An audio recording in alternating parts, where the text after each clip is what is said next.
I can't look back, it's too late now. My days are hours and I don't know how, but I believe the great is still yet to come. I won't stop fighting, man, until I'm done. Good morning. Welcome to the 2024 edition of the Breakfast Bowl. So we've made it this far, so that's a good thing, right? Yeah. Can't believe it's 2024. Time flies for sure. But a couple things. Actually, Richie will not approve of this, as he did not approve of my New York Giants nutcrackers for the last episode. But one of our viewers said something to me the other day, and like, what are those black claw things at the top of the screen each week? And I said, well, I have autographed footballs there from New York Giants Super Bowl teams, and the one over there is Plaxico Burress and Sean Landeta from Towson State University, now known as Towson University. Sean went there, I went there. So these are our autographed footballs, and that one right there has a lot of the New York Giants from the last Super Bowl team. So rather than just having black claws sitting back there, I figured we'll put the balls that were in there, I guess, because that represents something about us. Greatness. How about that? Greatness. How about that? Sure. Sure it is. Sure. Right? You know? You could get a Cowboys thing off. A Cowboys football thing, up yeah. there. But if we That put a would go Cowboys better. thing up there, the last victory the Cowboys had in the playoffs would have been, I think, 18-12. But, okay. Yeah, just saying. Just saying. Anyway, so today, our episode basically is lose weight guaranteed.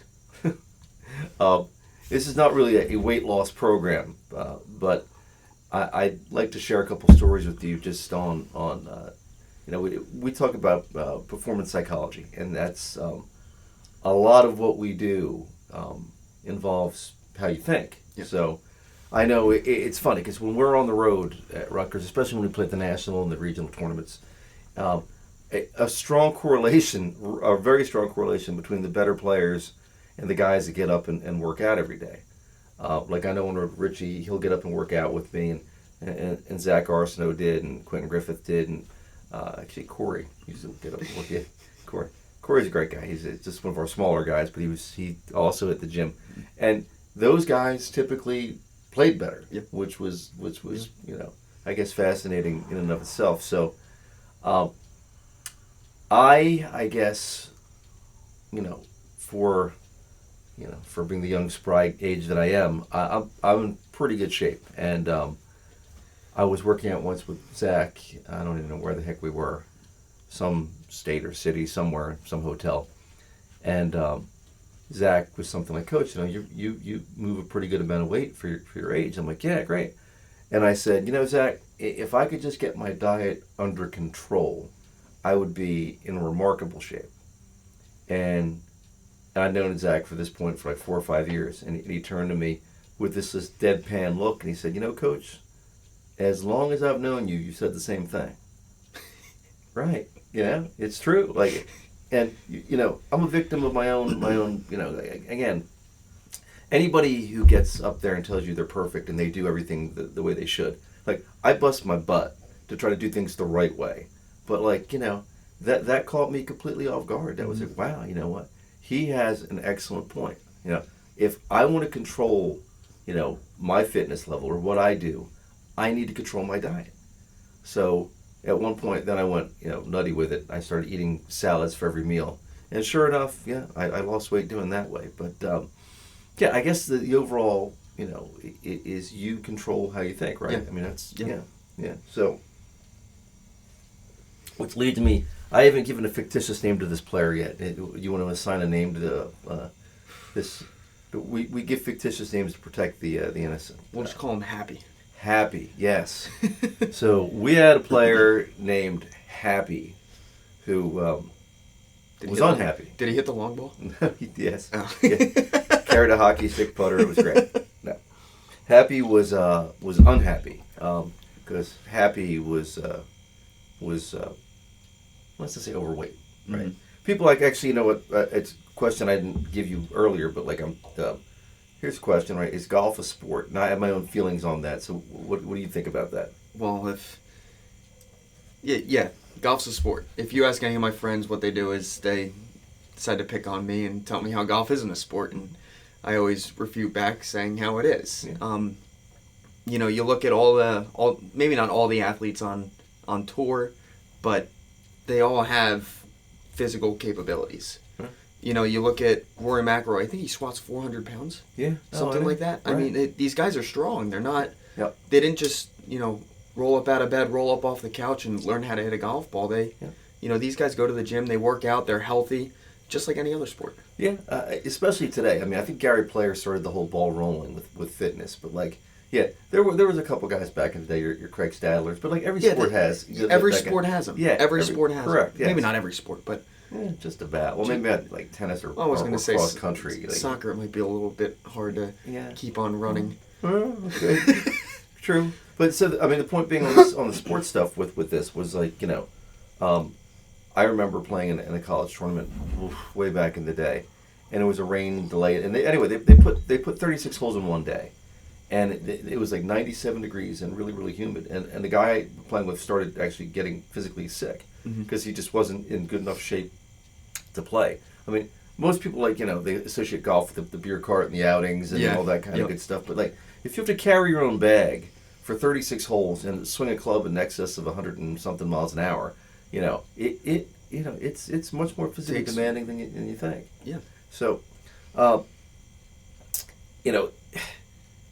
the guy asked me, Coach, do you have any recommendations? And as you know, David Duval, who was the number one player in the world prior to Tiger Woods, he had a fitness book, and there was a couple of fitness things I looked at. I gave him some literature, and for whatever reason, things didn't really seem to be working out for him in that way. So he sat down, we talked, and he's like, Coach, what can I do to lose weight and get in better shape? And I flipped it on him. I flipped the question. I'm like, okay, what do you think that you have to do to get into better shape? He's like, well, what do you do? I'm like, no. I'm like, look, pretend like I don't know anything, right? What do you need to do? And he sat there and he goes, well, maybe I could, eat less carbs, eat higher quality protein, maybe get more sleep, maybe plan my time better, and maybe adopt an exercise program. And I'm like, yep. Yeah. Guess what? Right. You're going to watch, and I'm sure there's a million podcasts and YouTube videos on what to do and what to eat and the secret to weight loss and try this pill or try this supplement or do this, whatever. And tons of them have merit, right? But I mean, Richie, is there really a mystery on how to get in better shape? I mean, is there some kind of secret formula that I'm missing here?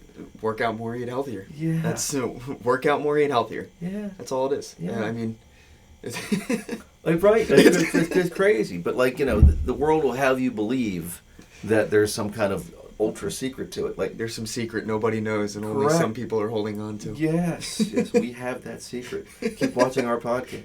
You were getting sleepy.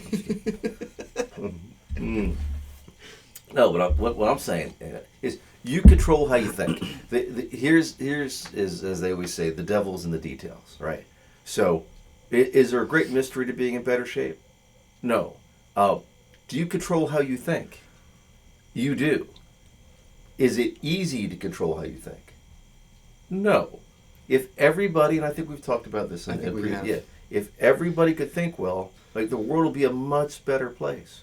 Controlling your thoughts is takes work. It's an acquired skill. So what I'm saying, and I believe it with all my heart is excellence is within you, whether it be athletics, professionally, anything that you want to do. If you want to be great at it, okay, it starts with how you think, right? And we'll talk about that more in podcasts to come. Exercise programs, personal goals, whatever it may be. Your golf game, your weightlifting program, your even sales goals. Like, salespeople. It's also another a fascinating statistic, is I guess people get said no to 6 or 7 times before anybody ever says yes. Yeah. But most people, when they hear no, well, they don't want it, and they move on to the next person. So, I guess that's my my overall thing today. Is lose weight. Ask me how. Remember that? You're probably too young for this. Whatever. So there used to be those Herbalife. They used to wear badges that lose weight. Ask me how. Mm-hmm. And then right about that time, Teletubbies were Mm-hmm. really big. You know what Teletubbies are? Yeah, I know Teletubbies. Kind of creepy, actually. But that's okay. Slightly. Slightly creepy. But I remember it was getting to be like everywhere I went, I saw one of the lose weight, ask me how badges or like Teletubbies in every store. So I always said to my wife at the time, I said, if I ever see a Teletubby wearing a lose weight, ask me how badge, the apocalypse was coming. But anyway, so with all that said, questions for Richie. Knowing what we know about controlling your thought process and being the best version of yourself that you can be, how important would you say health and fitness is to you? Very. Health and fitness is very important to me. Not only just to, we'll say, look good, but to be able to wake up every morning and feel good. It's not that easy being this handsome, by the way. I'm just saying. He works at it. If I don't go to the gym, if I don't run, if I don't sleep well, if I don't eat well, if I don't do all those things, I don't feel good in the morning. Right. I'm typically a little bit more tired. I might not be as productive. So all that stuff, not only again to look good or maybe to play good golf, but to feel good on a daily basis. Yeah. That's why it's so important to me. It's a whole package. You're right. I Yeah. mean, how we eat, Rich and I have great conversations because we're philosophically in tune on eating well, working out, and all that kind of good stuff. Even sleep patterns. I know there is an optimum amount of sleep for each person. And I didn't get it last night. Yeah, neither one of us got one, for sure. But that's okay. We're here today at the Breakfast Ball, 2024. Woohoo! So anyway, I know I'm specifically me. Is there anything that I do in my own workouts that others don't do? And I know I do. The pandemic actually shifted my whole life around because I used to go to the gym every day. Yeah. And then when I moved to my new house, there was a spare bedroom. So I took, in my old house back in the day, I had all kinds of weightlifting equipment. So what I did is I moved all that equipment to my spare room. So now I can roll out of bed and go down the hallway to the gym. So I've developed a lot of specific exercises, and there's one that we're going to be rolling out probably next episode. I invented a specific tool for golf training that's different than what anyone else does, and we've had a lot of success with it. But enough about me. But is there anything that you do that you would say that others don't, specific to Richie Stultz? Specific to me, I think the one thing that I do a little bit differently is I go to the gym pretty much every day of the week, or at least I try to. I'll be honest with you. Every once in a while, you miss a day. Once in a while. I'll get to that in a second. Yes, go ahead. Yes. But I try to go to the gym every day, and what I do in the gym is I do back and biceps, and then I do legs. I don't do chest and triceps at the gym. I do it at home. And the reason why is I can get more workouts in a week if I take one of those and do it separately at home. Chest and tris is the easiest for me to do at home. Yeah. So instead of doing it at the gym, either spending more time at the gym, I can just do it at home. So when you do chest and tris, and are you doing like push-ups and stuff like that? I do push-ups and I do skull crushers. Okay. Yeah. So those are my two workouts, and I'll be honest with you, when I do them, I kill myself. Yeah. Oh, I go hard when I do it, but I love that. I do. Yeah. Yeah. No. But that's something interesting that I do. If you ever see me in the gym, I will not be doing chest and tris. There you go. Good. Yeah. No, yeah, when I do chest, I do incline, flat, and decline. I try to hit the muscle from all angles. But yeah, I could typically judge good workout by how I feel afterwards. Like, yes. I was in the gym the other day. We went to a new gym, Mm-hmm. and I was waiting to use one of the back machines there, and again, I'm not judging, okay? I'm not judging, but I'm waiting for the machine, and I don't see the point of doing anything unless you want to be good at it, right? So, the person says, hey, I play golf because it's relaxing. Like, I can't relax if I'm terrible. I can't. Like, that's just not in my, not in my wheelhouse. So, I'm waiting for the machine. And there's two, let's just say, non-fit guys on the two back machines, and they're, hey, so what are you doing? Do you want to grab lunch after this? And like, they're probably doing like 80 reps of like 10 pounds. I'm like, that's not working out. That's you need to feel a little bit of tension in what you're doing. Yeah. So again, I mean, it to get to where you need to be, you need to think a certain way. You need to pursue things in a certain manner. Anyway, why do you think? Why does Richie think that most people fail, quit, get discouraged? Whatever you want to give up on their fitness goals and dreams. This is a great question because it's the new year. Yes, exactly. That's why I did it this way. This is a great question because it's the new year. Because I'm sure some of you guys that are watching right now, hopefully you're watching, one of your New Year's resolutions might be to lose weight or get in the gym. And I think one of the hardest things about keeping a consistent gym routine, and this is something that I caught myself doing in the past, is when you skip a day, you skip 2 days. Yeah. Then you skip 3 days. You typically don't make it a habit yet until you start skipping. You have to make it a habit first. Yep. You have to consistently go to the gym, consistently eat healthy. And another thing that I think people do sometimes is they might start off a little too rigorous with whatever they're trying to do. Right. So instead of starting a diet off slow and getting better at it, they try and just go all in on it. Yep. And anytime, again, you can tell me if you think I'm wrong, but anytime I go into a diet rigorously, I end up failing. Yeah, or you lose a lot of weight quickly and then you just go back to where you were before. Yeah. Or the guy, like to your point, the guy that's in the gym that that works out really, really hard the first day, and then by day 2 they're so damn sore, like, oh, I can't believe I did. Look, if you work out with enough consistency and vary the muscle, you'll get soreness, but you're not going to get that ridiculous soreness. It's a matter of consistency. Constant and consistent improvement is the key, and you need to get into a groove. If you don't get into a groove, you're really you're setting yourself up for failure. Again, this necessarily is not a fitness episode today, although I guess it would be. It's more of a I would say a mental. You can take the same thing we're talking about with fitness and diet and take it into other stuff as well in life. I agree. So even though we're just talking about fitness and diet, you can take this into your career. You can take this into your family. Just being able to stay consistent with something in general will help you be able to do it for a longer period of time. Yeah, I mean, if I were going to sum up, like, what we're saying today, there is no mystery to a lot of success. It's the commitment. It's your internal commitment to something, the way you think and the way you pursue something. I'll never believe. I'm sorry. I'll never believe that. Again, there's certain things like I'll never be able to to jump off or jump over the Empire State Building. That's impossible, at least for now. Although who knows, right? But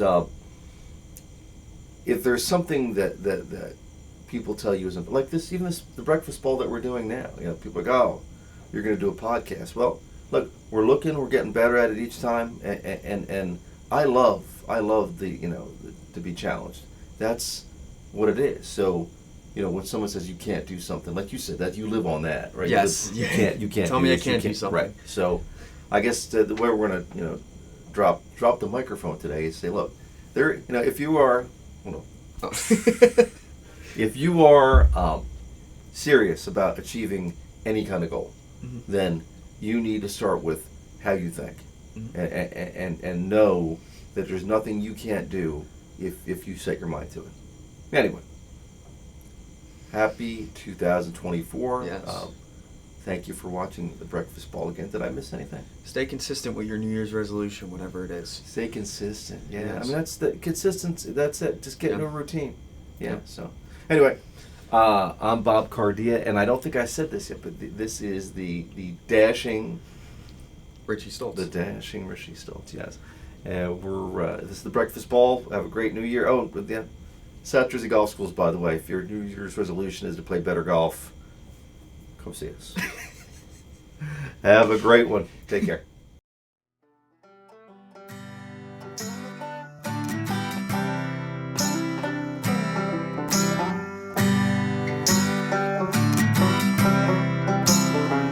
Glass of bourbon, ha ha. My bourbon, ha ha. My bourbon, ha ha. Alcohol. Because no great story ever started with, I'll have a salad.